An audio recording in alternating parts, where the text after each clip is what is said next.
The Ethics of Government Secrecy and Covert Warfare Explained. Exploring government information secrecy, classified info, and the moral limits of covert warfare in an engaging and accessible way.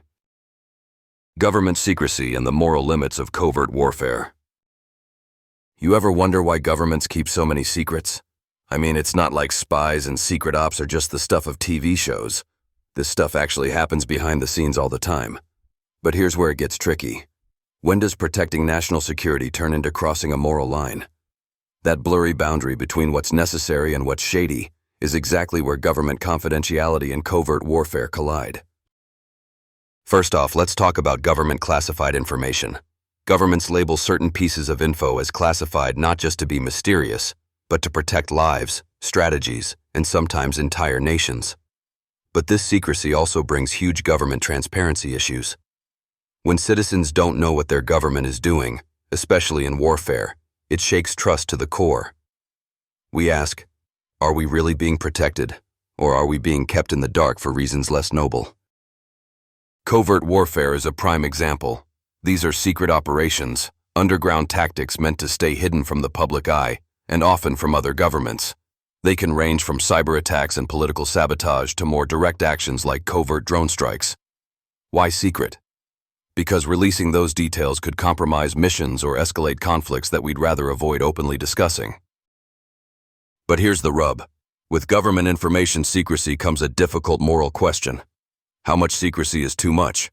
At what point does keeping secrets become breaking the rules? History is littered with examples where secret missions crossed ethical boundaries, collateral damage, illegal surveillance, and even interference in other countries' governments. In a perfect world, certain government secret policies would always serve the public interest. But we know it's not always perfect. There's also a risk of abuse when you have powerful actors making decisions behind closed doors with no accountability. This can lead to actions that might violate both international law and basic human rights. The tension between national security and public knowledge is what keeps this topic endlessly fascinating and deeply troubling. People want safety, sure, but they also want honesty. They want to know their leaders aren't acting like shadowy puppeteers pulling strings for selfish gains or questionable motives. If you're interested in the kind of psychological and political twists that come with these issues, I recently came across Hush, a psychological thriller of alien manipulation and deep state deceit. This novel dives into layers of secrecy, alien influence, and the dark underbelly of government covert actions. It's a gripping read that combines elements of thriller suspense with keen insights into government information secrecy. Definitely worth checking out.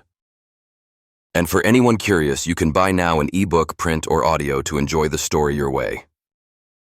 So next time you hear about classified documents or secret missions, remember, it's a complicated balance. Governments need some level of secrecy to keep us safe, but in a democracy, there must always be a moral compass and public oversight. Without that, the line between protector and oppressor can get dangerously thin.